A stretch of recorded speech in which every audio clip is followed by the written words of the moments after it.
Okay, if you are working on a desktop version of Photoshop and you want to insert our font for our movie posters, this movie poster font that I found years ago that I use is found on duhfont.com. They seem to be a very vast yet safe place to kind of find lettering styles that don't hurt your computer or anything like that. They don't come with any viruses. We've not found any at school. But if you search in here and type in SF movie poster, okay, SF movie poster, hit search, and up comes the result for that. It is a lettering style that is very condensed. We talked about this as one of our words of the day, how close together and how stretched vertically the letters are. That makes it very condensed. That's how they fit a whole bunch of information in a very small area in the movie posters at the very bottom. We're going to come over here to the download button and you click download on your computer. All right, I'm going to move the little view bar over here. I'm going to double click that, and up comes our dialog box. And I'm going to choose the very first SF movie poster condensed bold. There's a second one, but it's oblique, which means it's leaning sideways like an italicized letter. We don't want it to go italicized. I'm going to take the very first SF movie poster condensed bold. And you can see here in the next dialog page, it has an install button. As soon as you hit, it's telling me that I already have it on my computer because I've done it already. But yes, you can say, yes, I want to install it. And then it will be on your computer for Photoshop to use. All right, that's all you do. Now I'm going to go back to Photoshop. There's my M&Ms. All right, now I'm going back to Photoshop. And I have sort of my area that I'm going to be putting my document into. So I'm going to click on my type tool. I'm going to click on centered because the movie title box, the producer box area tends to be centered.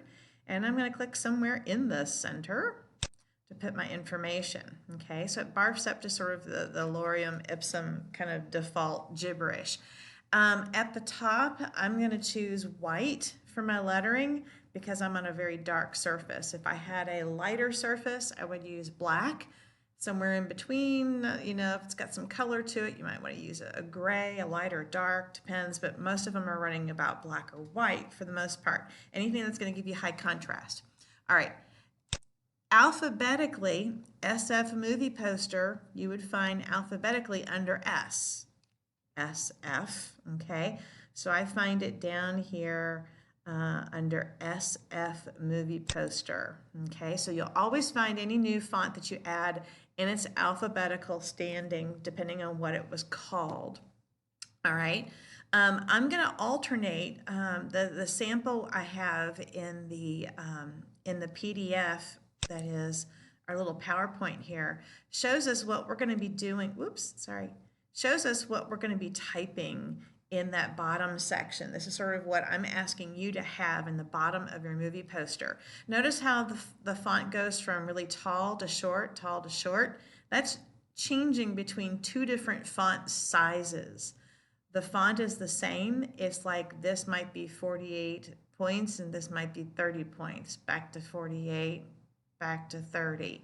And the proper names are going to be the bigger ones. The description is something smaller. So actor names are proper, they're tall. Names of people, the title of the movie is proper, it's tall. And everything else that defines what it is, casting by, music by, written by, all of that is going to be in a smaller point size. So back to Photoshop, say I'm typing, I've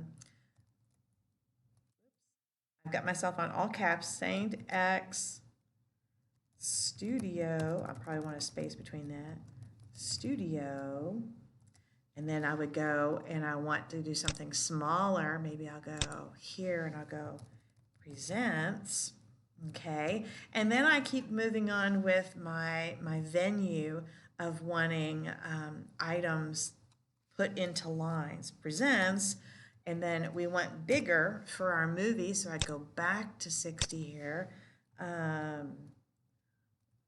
2020 senior movie. Let's just put a space there. Quotations, right? So I need to put quotes there, there. Okay.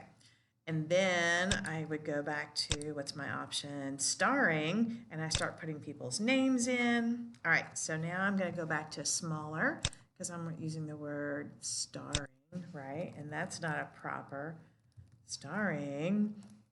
And then if you run out of room, you can hit enter and go to the second level, okay, or the second line and say, okay, we'll say Jennifer Martin. All right. Oh my goodness, look what's happening. Sometimes you will find with certain font styles, they might have the lines that you're typing on too close, or they might be too far away. For the movie style font, let me show you the sample back over here. See, they're nice and close to each other. Look how close these are, okay? So snug and close, but not overlapping is what we're looking for. So you'll need to go up to, let me move this up here, to Windows, to Character. Every space and every letter is considered a character, okay? Up here on the right-hand side, where it currently says 36 points, it shows a letter A on top of another letter A and an arrow in between them.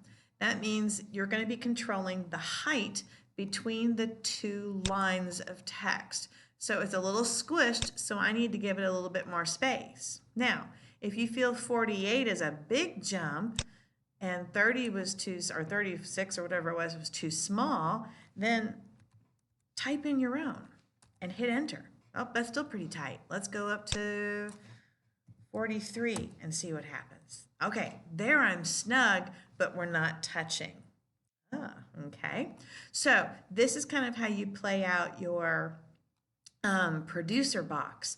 All capitals, always with the SF movie poster font, okay? And you can alternate, depends on the size of your space that you have at the bottom, between two different point sizes so that you can actually fit all of your information in. And again, this little PDF is going to remind you of how to play this out, what a producer box looks like, how something like this is a little busy and hard to read, how things need to be readable, and then what they kind of look like and what you need to type.